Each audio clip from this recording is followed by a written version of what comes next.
Hi, this is Raj from Ah, CoinLive, and today I have Cyril Gilson, the ex-editor-in-chief for CoinTelegraph and the current editor-in-chief for CryptoComes. And I am really excited about this interview because Cyril is a very well-respected person in the community, and there are certain issues going on in the crypto world right now, and I really want to pick his brains on it. So, without any further ado, hi Cyril, how are you? hi, I'm fine. Although here in St. Petersburg, in Russia, it's still snow all around, so the spring hasn't come yet here. But Okay. Okay, awesome. So, so let's begin, Cyril, with the questions. Awesome. So, first and foremost, I want to know your story into Cointelegraph. Like, tell us how you got started with them. so actually, with CoinTelegraph, my story probably won't be that much different from stories of some other people who got acquainted with Bitcoin or blockchain out of the blue. So I worked quietly in the tundra, in the Russian north, far north, beyond the polar circles. And I guided kind of TV crews, making them shoot documentaries about the north and things like that. I guided organized groups of tourists who came to see the northern lights and aurora borealis. Wow. And I got this call from my friend from St. Petersburg, and he asked me, "You know what Bitcoin is?" I told no. You know what's cryptocurrency? No, I have no idea. Well, do you want to be an editor or chief editor of the major publication in the field? Okay, said, okay, I agree. Let's do it. So at first I thought it was some kind of a joke, but then eventually, from reading the texts, I discovered that there is a great substance behind the cryptocurrencies and Bitcoin. So I started really enjoy this kind of thing, and also I liked the manner in which all this was conducted, because it's very unusual, and still is a very unusual publication. At least if you compare it to mainstream publications, newspapers, or even TV stations.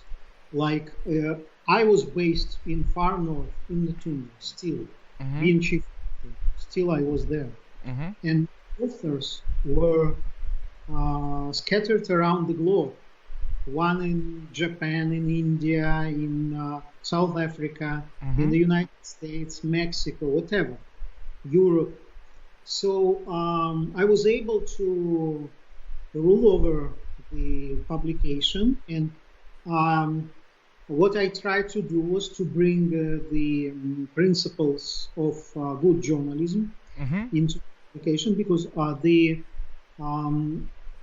CoinTelegraph as an outlet was founded by some persons in the crypto community who frankly had no idea of how newspapers are produced or how the media functions. So they needed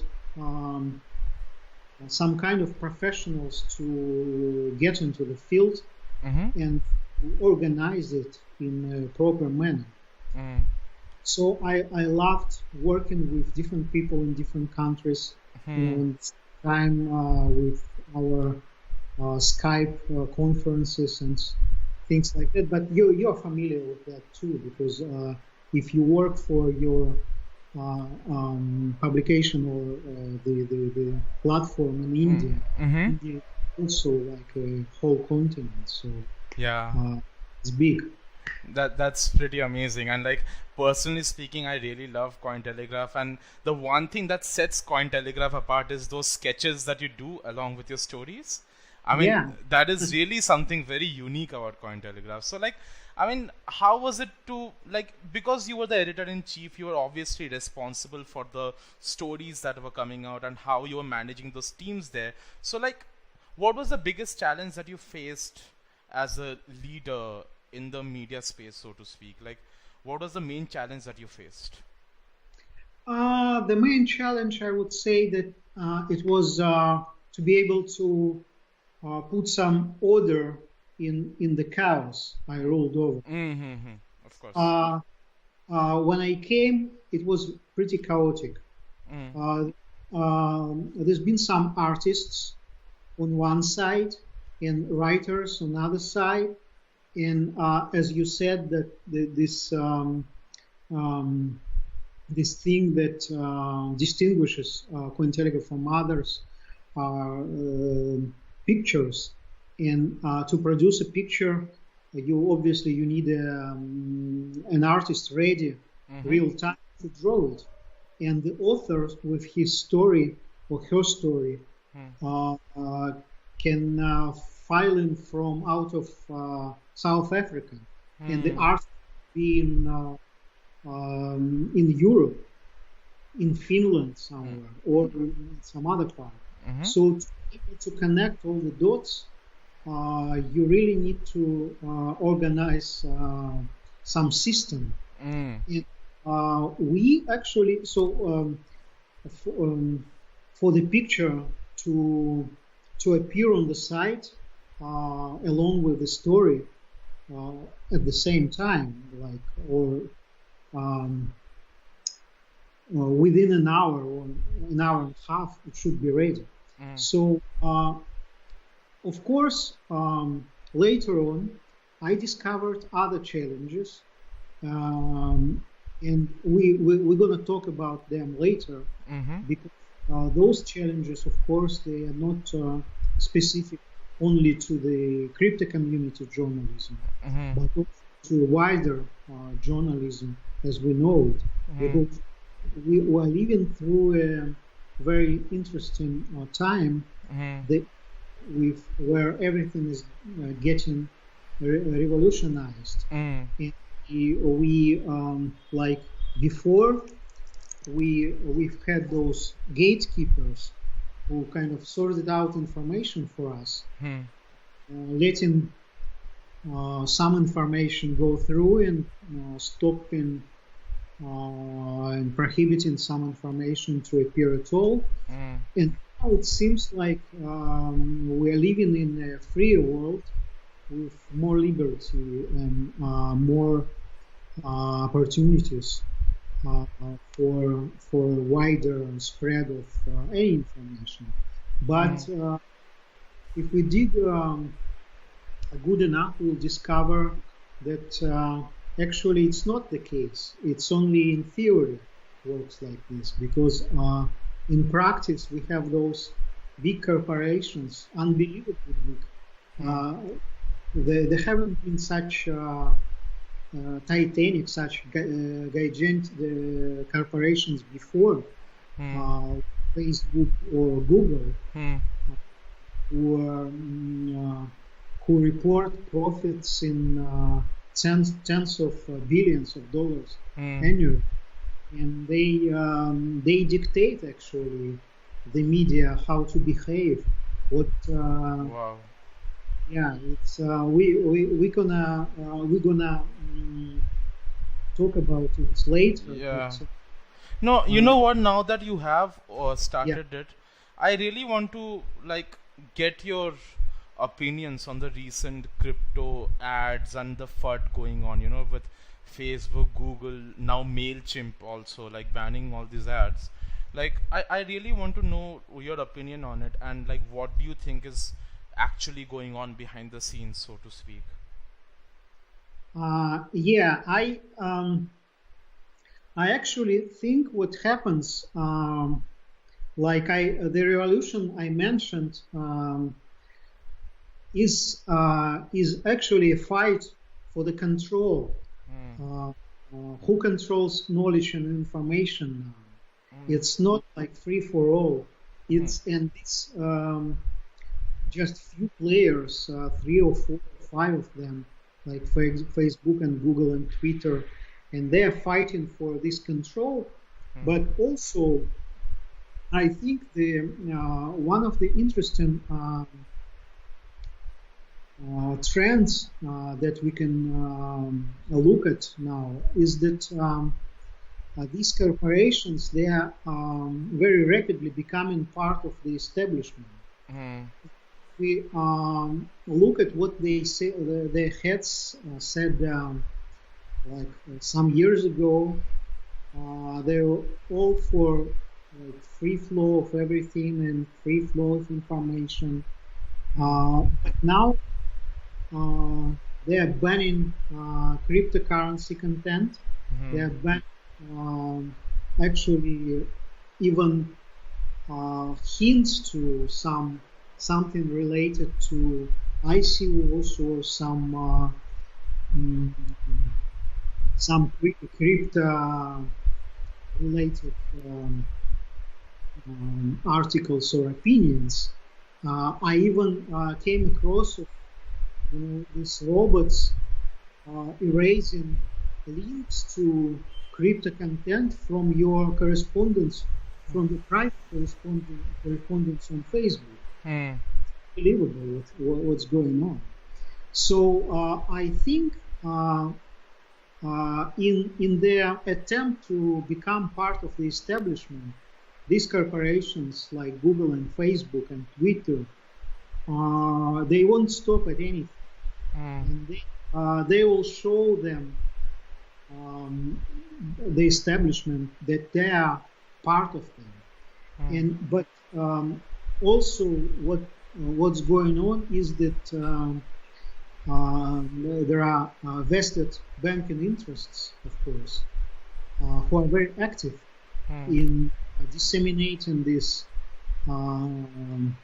fear and uncertainty and despair, deep, as they say. We are seeing almost every day some banker or some analyst from some financial institution comes up with another rant about Bitcoin bubble and things like that. And so these two flows, they are coming together. One is that these big corporations, newly born, like Facebook and Google, who are trying to become part of the establishment, and on the other side, these banking vested interests who are trying to control information and trying to twist the content, and so as a result, they are controlling the mainstream media, which serve the political interests. And for instance, if we take this scandal with Facebook selling 50 million profiles to Cambridge, it came in the open only because of some, political significance of Cambridge Analytica, but they actually, the Facebook, they're doing it every day. They're selling profiles. They're doing this, and now it came in the open, and it's become a scandal. But actually, what we need, it's just on my side, it's not only criticism, because if you only are able to criticize, it's okay, of course, you raise proper questions, but one may ask, what do you suggest? And I think we desperately need a new social network, a decentralized one, I think. And we need even a new internet, many people talk about the internet 2.0, and I think it's going to happen in the future. Maybe there are ideas of getting something, some installations in space where it's free of government control, and it seems like it's close to fiction, but science fiction. But no, I think within some 10-20 years it might happen very well, because we hear of space exploration progress, and we hear of the blockchain being able to also participate in the space revolution. So we hear about a lot about this private space companies. So I'm pretty sure that the solution comes up eventually. So. And Internet 2.0, wow, that's like, that will be something, wouldn't it? Like, but like now you were talking about the FUD in the system, so to speak. Now, coming back to media ethics and media responsibility, like, as someone who was a chief editor of a very well-known magazine in the space, right? How often have you seen journalists themselves contributing to the FUD just to get more likes and views and shares and all those things? Like, clickbait just for the sake of getting views, like that kind of thing. Yeah, of course, it's happening all the time. So because like at CoinTelegraph, we were also like, it was almost like a blockchain with decentralized content producing system. And how it pays, the obvious choice was to get payments accordingly to the social impact.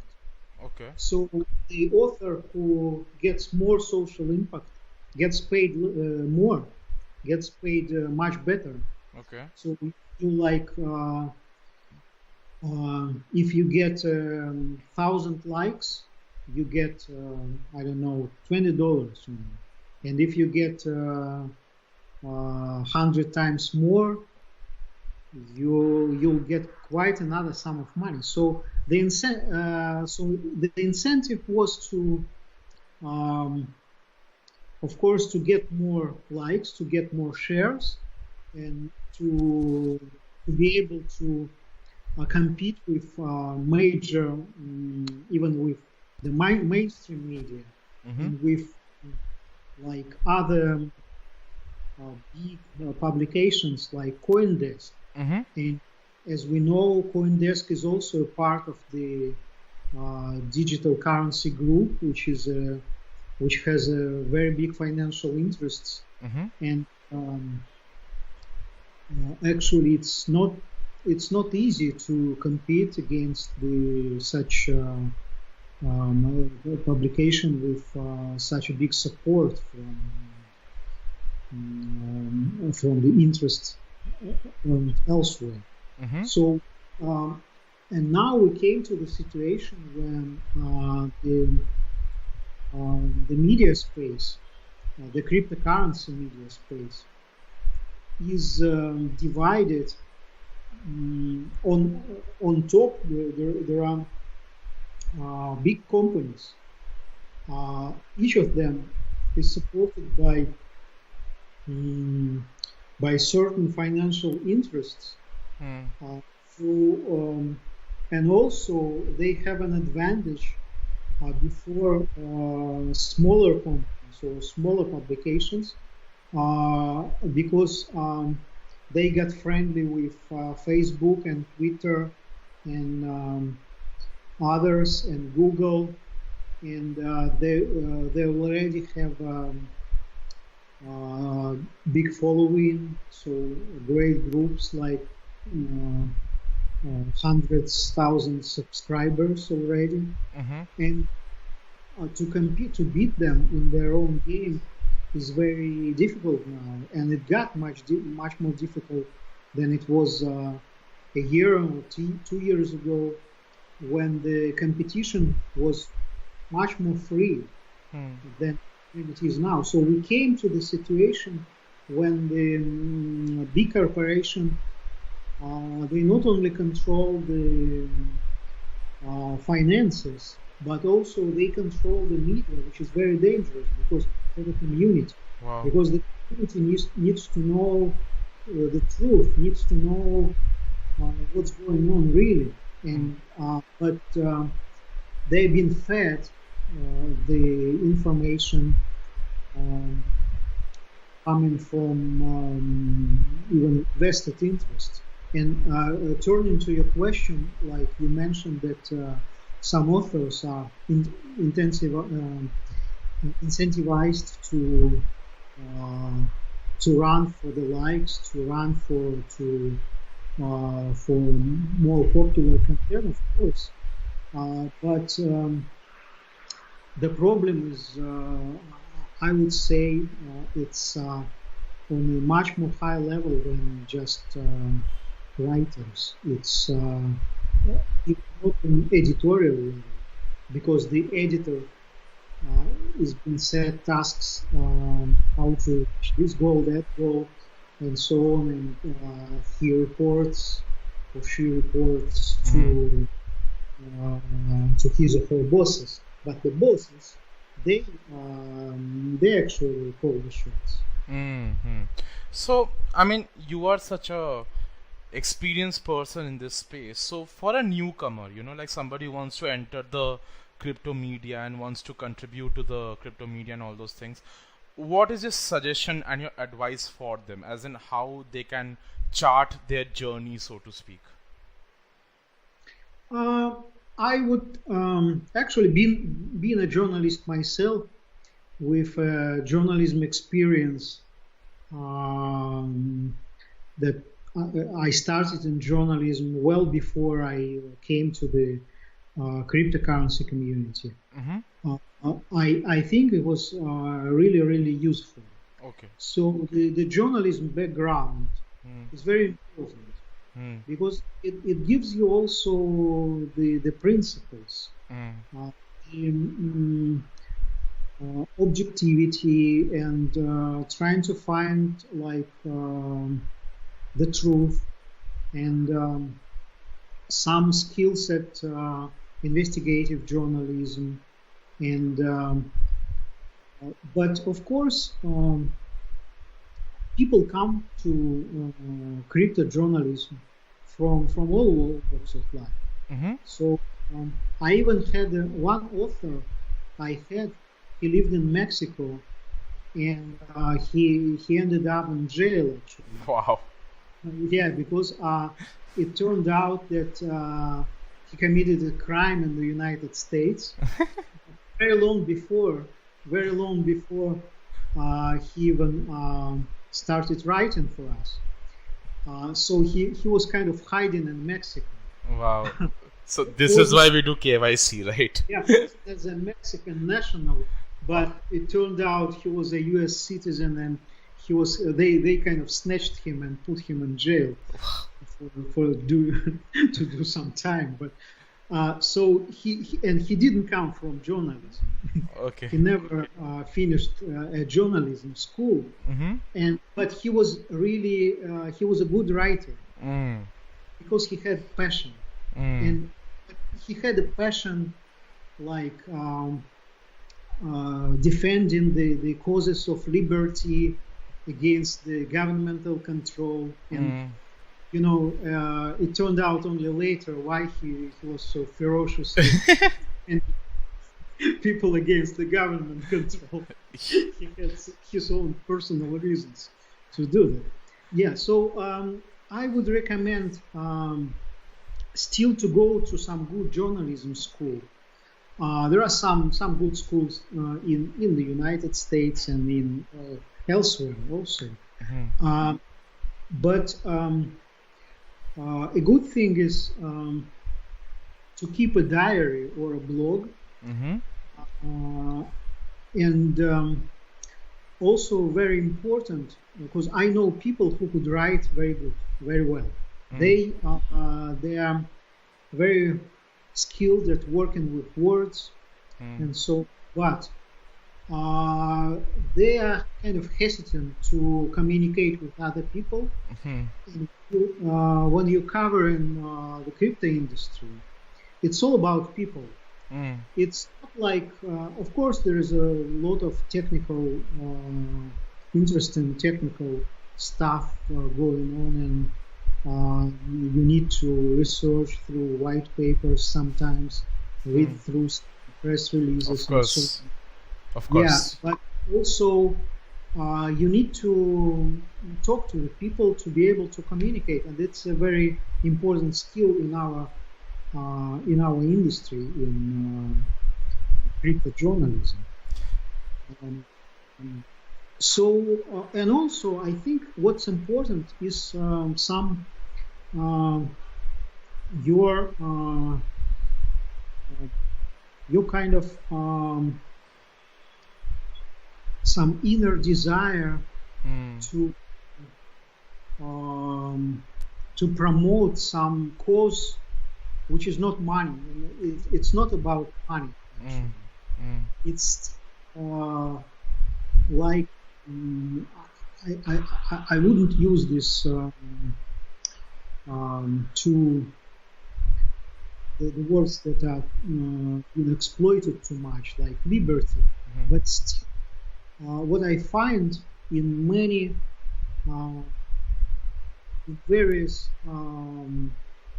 bright individuals in this community is this passion about some cause.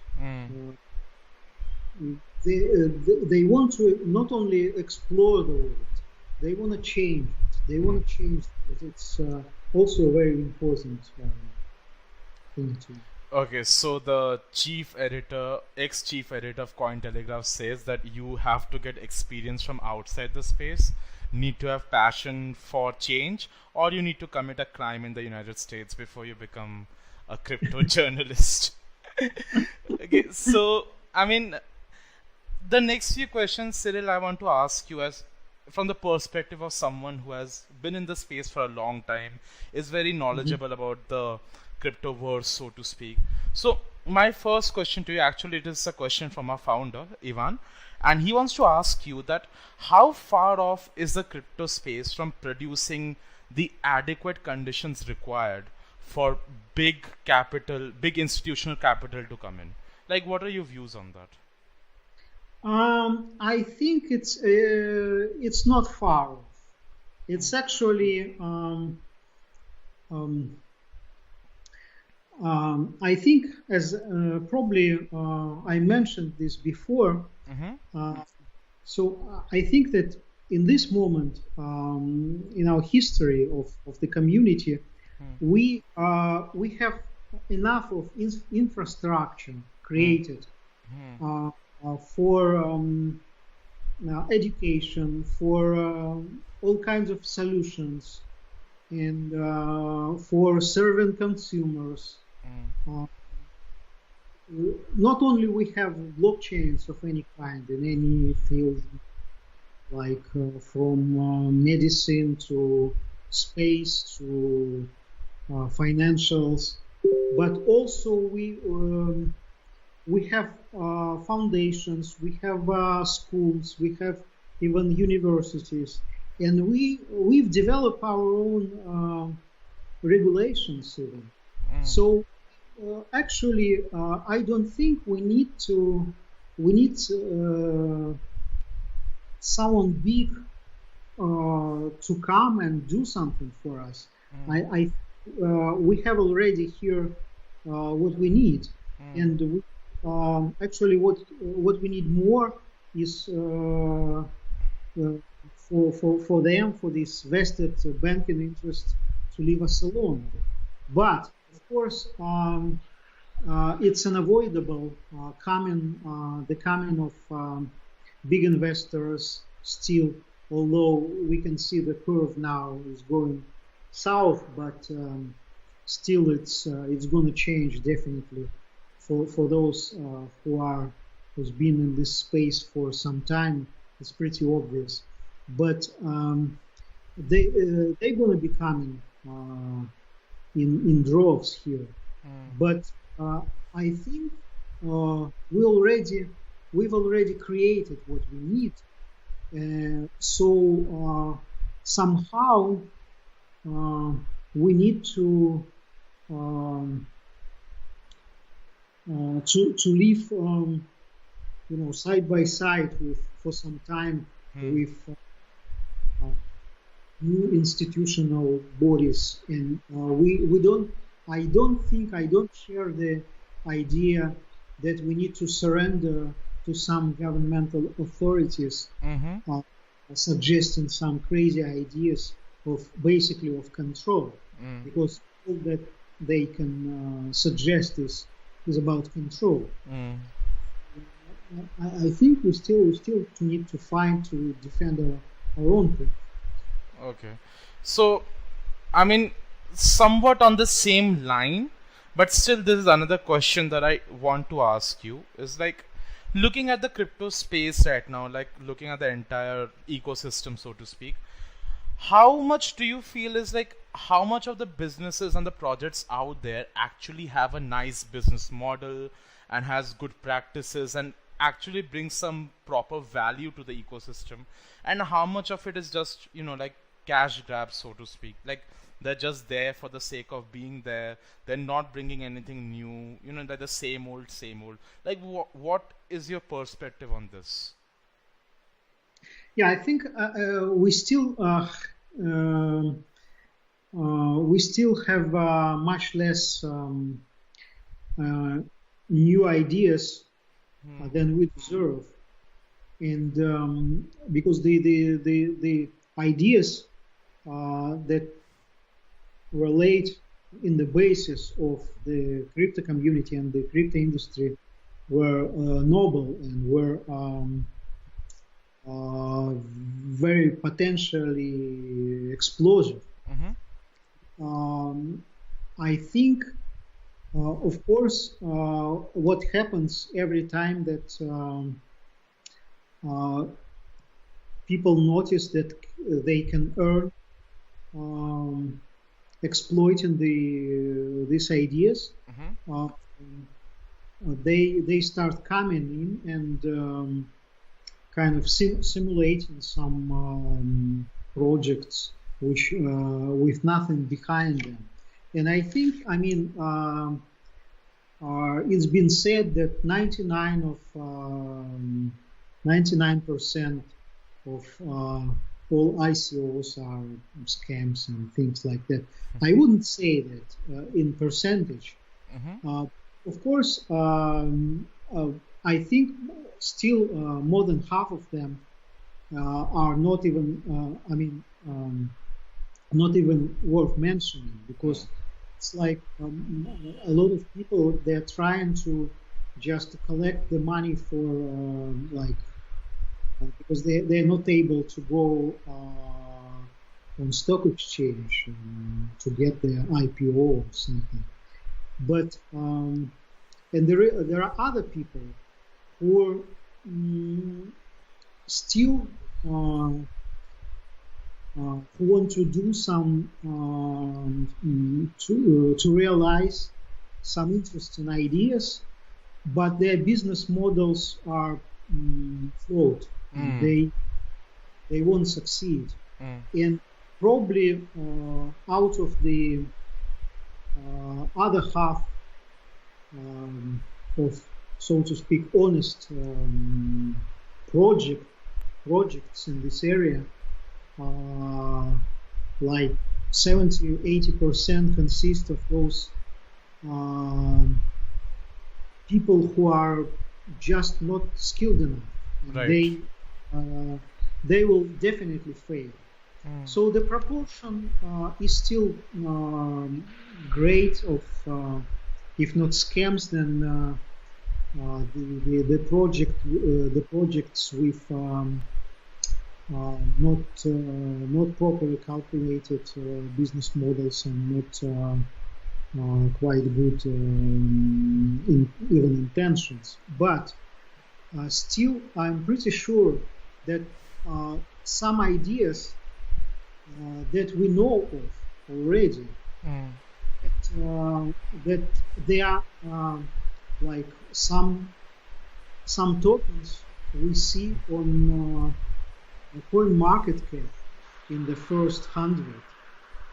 They will go up. They will go.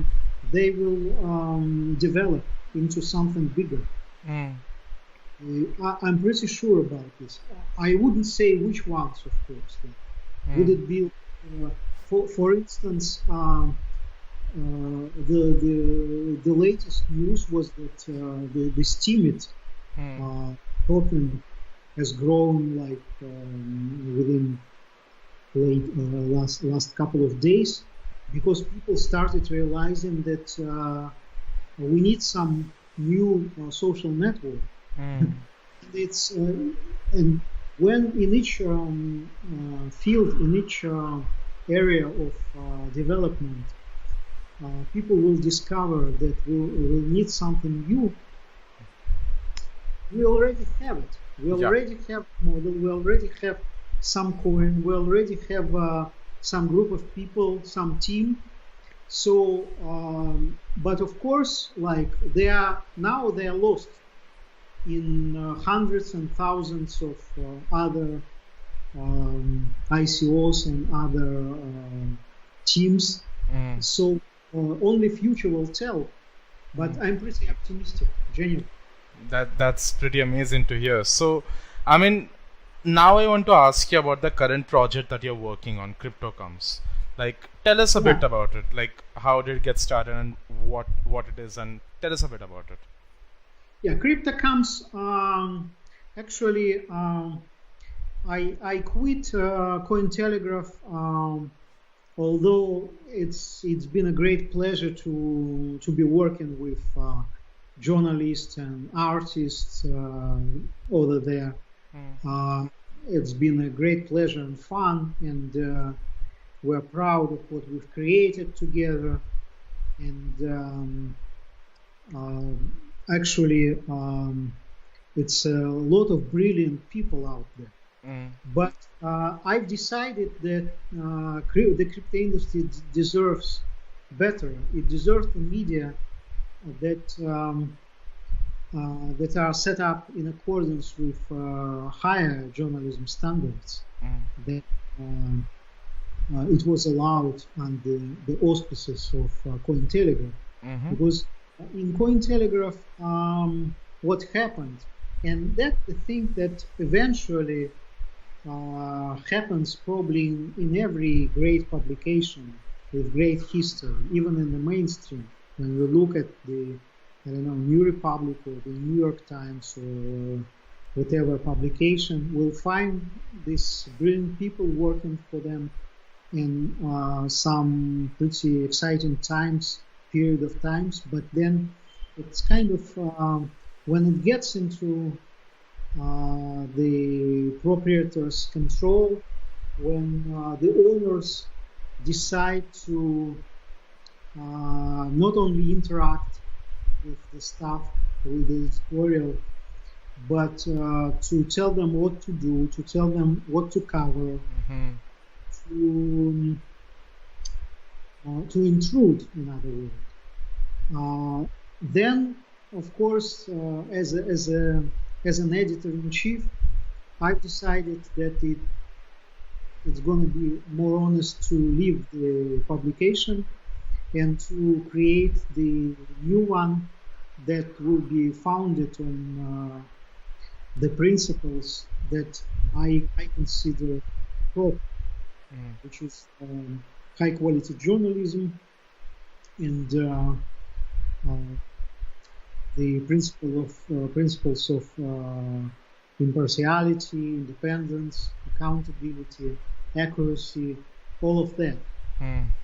So it's even now it's hard to survive in the crypto industry if you only have the principles. you can be honest, and you can have integrity, Mm. and you can be committed to deal fairly with information and your audience. But if you don't have enough money, if you don't have enough support, then you are nothing. Then you cannot change anything. But fortunately, like our experience and our history, our commitment as a team, I left CoinTelegraph not alone. So some people in crypto community knew us. We've been in touch for some time, and they decided to support us. So it works both ways. So if you are honest and if you have integrity, then definitely in the crypto community you'll find people who are going to be aiming at fairness and at dealing for a bigger cause than just earning some money. Right. So we are here to change the world. That's right. Everything. That's wonderful, and we want to wrap up this interview with two more questions. First one, is there any crypto influencer that you personally respect a lot and would like us to interview next? I mean, there are many interesting people out there, but I would recommend you Michael Turpin. Have you heard of him? He's recently, I've just last week, I watched his interview to Max Kaiser. Wow. About Puerto Rico and thought in Puerto Rico about this community. Right. It's amazing. It's amazing. It's like they're changing the real world. They are not only talking about some digital currencies. Yeah. They're changing, the way people live their lives. Sounds like a crypto utopia, the way they're making Puerto Rico, that society that they're creating there, right? Yeah, of course, there are many snags ahead, and they're not. Of course, they're not going to be given full liberty in doing whatever they want. And of course, this even speaking of tax exemptions, they got. Of course, it's important, but the government can take it away one day. So, but still, even the attempt to do it is important. And Michael Turpin is not just your idealist. He is a known Bitcoin investor, and he's own crypto, kind of the founder of some incubators and many projects. And I know from other people that he supported their ideas, although I mean they had nothing except ideas. They were it's not that like they paid him, for instance. Sometimes it works now in our community. Then some ICOs would bribe some newsmaker to get him on the team, but that wasn't the case. So I think he's from one side he pursues very idealistic this utopia, but from another side he knows how the real world works. Right. And that's why he was able to create something, to launch some very interesting projects. So I recommend you to talk to him, and I can help you. That's wonderful. Thank you for that. And finally, any parting words for our audience? Is there anything you would want to tell to them? Yeah, I mean, I would only say that don't be afraid to pursue your dream, and the community we have is probably one of the most precious things that exists in the industry. And it's actually it's a pleasure to be working and to be communicating with a lot of people in the field. And on my part,